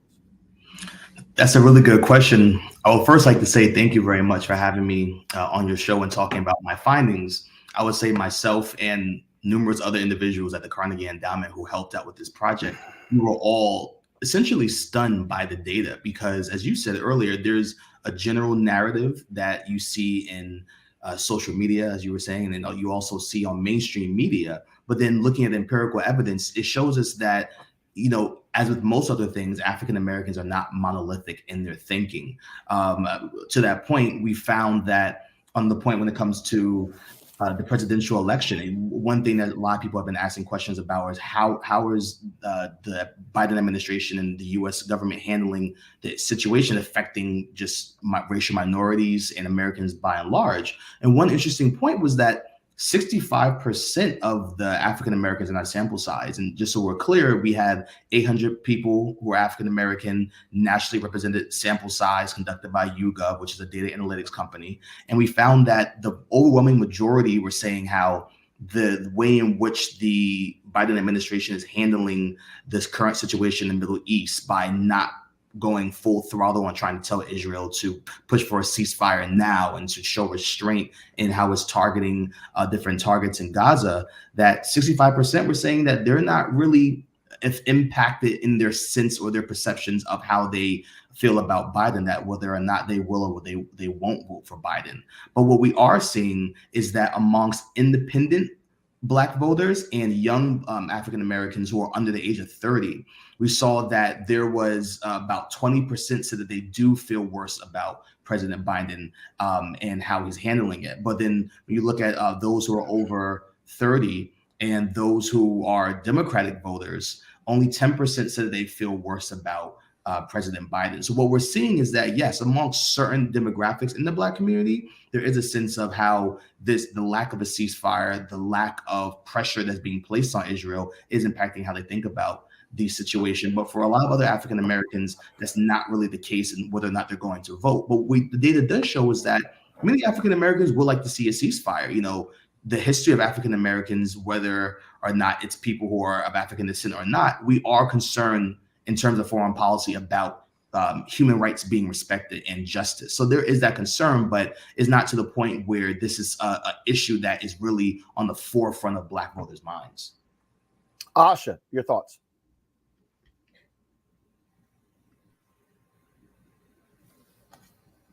Asha, your thoughts? Yep, you're on mute. Go ahead. Sorry.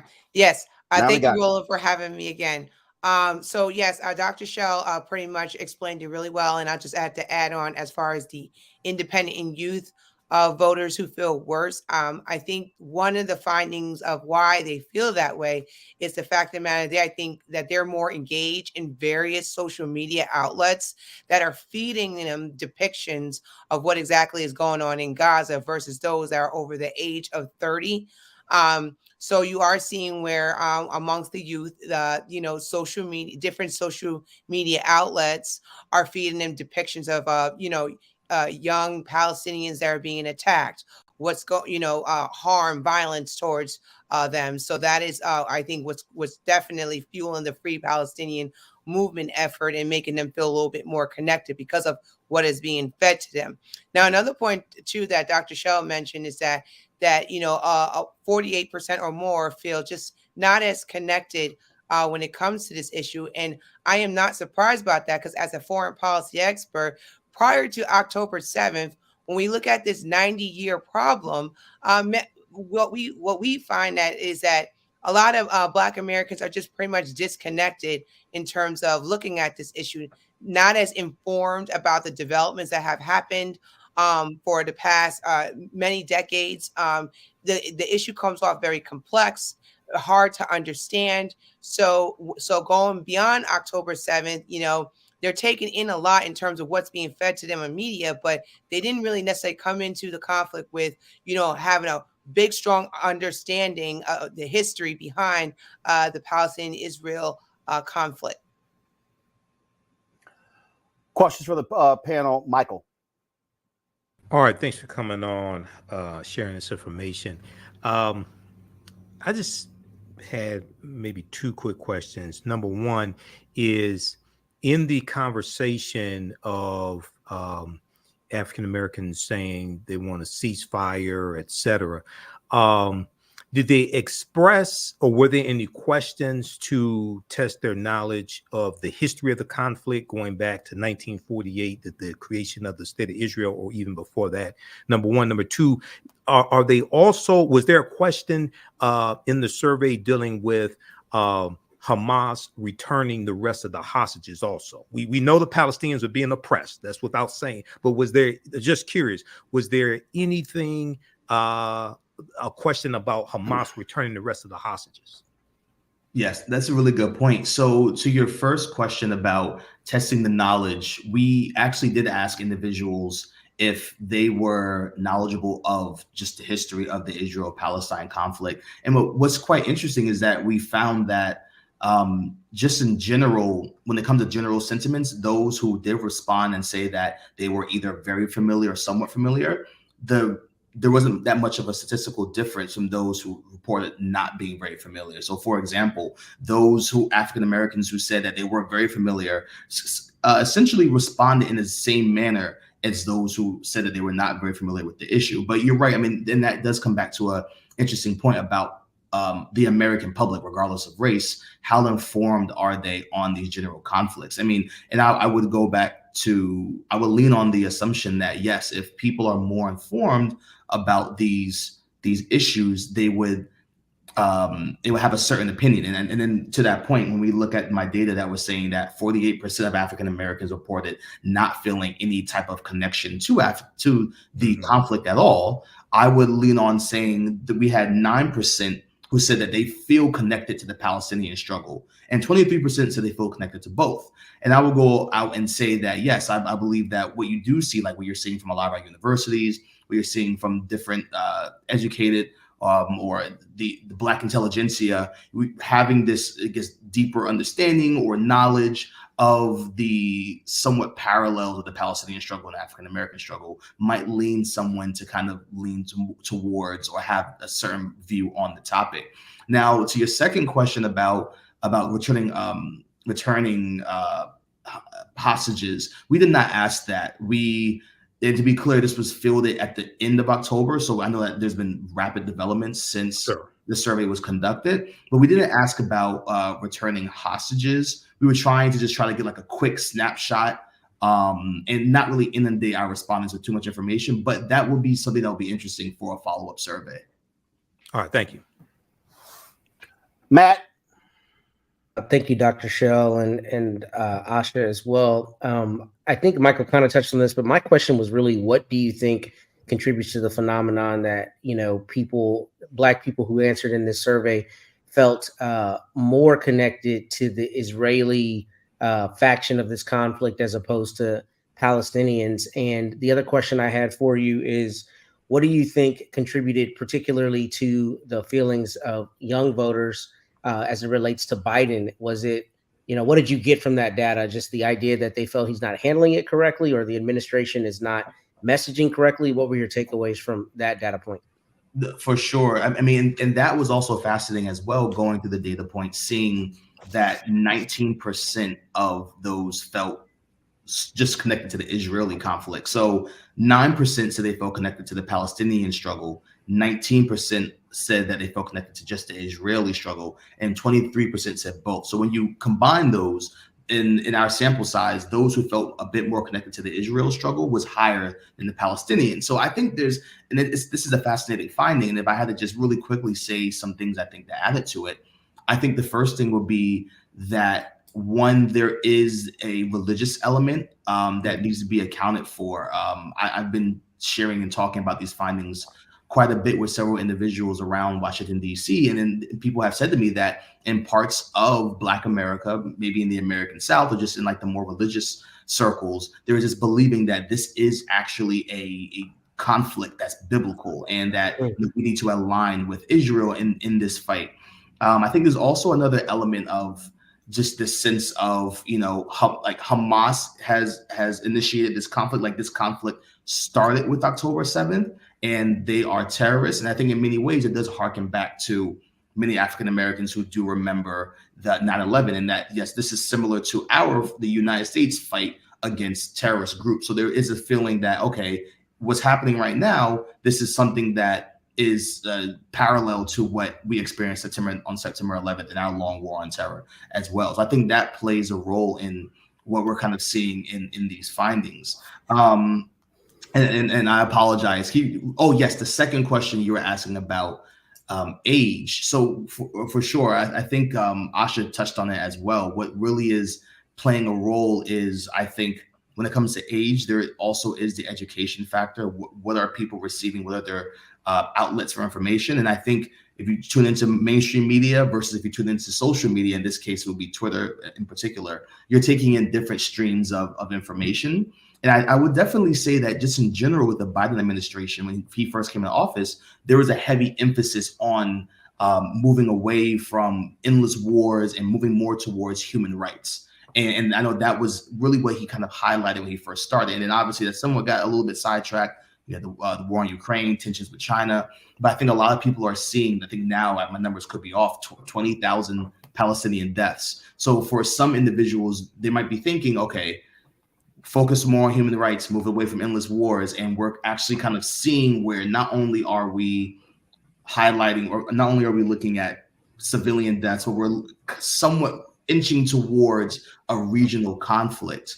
And that's something that I would like to just also mention really quickly as well. We also asked a question about, would you be supportive of sending troops to the region if the conflict spiraled into a broader war? And this is a question that my research has covered, and a lot of interest has been around about how African Americans think about the use of force abroad. The thinking on this amongst African Americans is long-standing about African Americans compared to other racial groups are not very supportive of the use of force abroad. But what's quite interesting is that a third of our respondents said that they would be willing to send U.S. troops to the region if other nations stepped in, or if, for example, Iran stepped in and attacked Israel. All right, Joe. Research and for this survey, the risk of asking something that may be similar to kind of what you've answered before. What do you think this says about the evolution of Black thought? By that, I mean, maybe with the point that you made about 9/11, there's some things, of course, that may be surprising, but are these evolutions and consistencies with Black thought, like with Blacks being fairly religious? I remember in the church that I grew up in, we were very pro-Israel, right, as they would call it, et cetera. And so extending Israel a lot of grace. Do you see an evolution in thought that makes a lot of the findings actually make sense and say, yeah, we've been here before, and this seems to be staying the course and going further along that course? Or are there some things that you see, or are there other surveys going back 10, 15, 20 years that actually suggest something different, and that somehow some part of this suggests, as it pertains to Black thought, a turning on its head? Mm-hmm. Asha, you first. Yes, I could just make just 2 points with regards to that comment. In terms of the evolution of thought, I would say that, like, for instance, going back to the religious point, that 19% look as if they support Israel. I'm not surprised with that. I think that's trending into that aspect. So there's not necessarily an evolution, just more of a pattern. Like, for instance, when I think you had many Black religious figures just recently signed a letter saying we support a ceasefire, and they actually, and it was with Leah Tawdry, and many of them actually visited the White House. They felt that this was their time to necessarily get in, and because of the fact that the historical background, how they feel and how this is looked upon as a religious connection or background to it. So, but I will say too, that's a little bit off the thought of it. But what we have to think about too, when it comes to the evolution of it, is looking at COVID all the way up until October 7th. So since COVID-19, you start to see overall, even in the Black community, a lot of comparative politics when it comes to foreign policy, where a lot of Black Americans kind of said, okay, why are you giving assistance to Ukraine or Israel? You're not taking care of us at home. So there's a lot of that going on too as well. That's, I think, part of the evolution in terms of how you look at it, before COVID or before 2020 and now. So that kind of also feeds into the perspective as well. And then last but not least, in terms of 1/3 of Black Americans supporting security, especially if we engage with Iran, I'm actually not surprised at that, because Black people have a history of being very committed to our national security, because we have served in every single war since American Revolutionary War. So national security U.S., although sometimes we come off as not informed, we still have a commitment, especially when it comes to where our national security is at stake, that we have to make a stance on, do something about it. So that to me is a pattern. Then to those, it might be something new. Christopher, go ahead. Yeah, Asha covered it succinctly, but I would just really quickly chime in and say that I think there's some brilliant scholars who have written about this from the historical standpoint. Right now, what we're doing at Carnegie when it comes to like really trend tracking with empirical data, African-American public opinion is just fairly new. So hopefully down the line, 30 years down the line, we'll be able to have a trend set, because we're doing this, on a yearly basis. But what I will say is that we have seen from just the historical record in African-American writing that attention and opinion on this conflict has ebbed and flowed. So we saw there were flashpoints in the 60s. So even in the 1960s, you had Black Panther Party, Malcolm X, and in the 80s, you had Jesse Jackson come out in support of the Palestinian struggle, the PLO. At the same time, you have Bernard Rustin. You also have Walter White, who are also in favor of supporting Israel. So even historically, we've seen these flashpoints where you see on both sides of the aisle opinion towards supporting Israeli nationhood and supporting a Palestinian state in the lives of both groups of people. So I think what we're actually seeing is a revival just in general of this sentiment. I think social media plays a major role where now maybe in the 60s, you only had a couple of individuals voicing their opinion, but now we're seeing more individuals voicing their opinion because of social media access to information. But I will actually go on to say that I think that these sentiments on both sides of the aisle has always been there. I think now with just the advent of technology, they're more pronounced. All right, Danny. Christopher and Asha, I certainly appreciate both of y'all being on today's show. Thanks a lot. Thank you. All right, we appreciate it. And again, Matt, Joe, Michael, thanks for being on the show as well. I appreciate it. Y'all be sure to have a great weekend, folks. Tomorrow, I'm going to be in Atlanta for the Urban One Honors. Looking forward to being there. TV One is celebrating its 20th anniversary. I was one of the folks who was the face of the network and helped build that network. And so look forward to being there. And then next week I'll be broadcasting from Florida Monday, Tuesday, and Wednesday. So we'll still be bringing the funk. Folks, support us in what we do. Your dollars are critically important for us covering the issues that matter that mainstream media is going to ignore. So you can join the Bring the Funk fan club by sending your check and money order to P.O. Box 57196, Washington, D.C., 20037-0196. Cash App, $RM Unfiltered. PayPal on Martin Unfiltered. Info is RM Unfiltered. Mail, Roland at RolandSMartin.com, Roland at RolandMartinUnfiltered.com. You can, of course, download the Black Star Network app, Apple phone, Android phone, Apple TV, Android TV, Roku, Amazon Fire TV, Xbox, Samsung Smart TV. You can also support us by getting my book, White Fear, How the Browning of America is Making White Folks Lose Their Minds, available at bookstores nationwide. And folks, if you have not seen the promos, we have our Rolling with Roland interview with the great Lou Gossett Jr., folks. We had a fabulous conversation with Lou, Oscar winner, talked about his long history in Hollywood, a fascinating conversation. You do not want to miss it. So go to the Black Star Network app, or you're going to wait for the restream of the interview. You can also go to our YouTube channel as well. And so it's really great. Folks, that's it. I'll see you guys on Monday right here on Roland Martin Unfiltered on the Black Star Network. Holla!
Folks, Black Star Network is here. I'm real revolutionary right now. Support this man, Black Media. He makes sure that our stories are told. Thank you for being the voice of Black America, Roland. Stay black. I love y'all. All momentum we have now, we have to keep this going. The video looks phenomenal. See, there's a difference between Black Star Network and Black-owned media and something like CNN. You can't be Black-owned media and be scared. It's time to be smart. Bring your eyeballs home. You dig?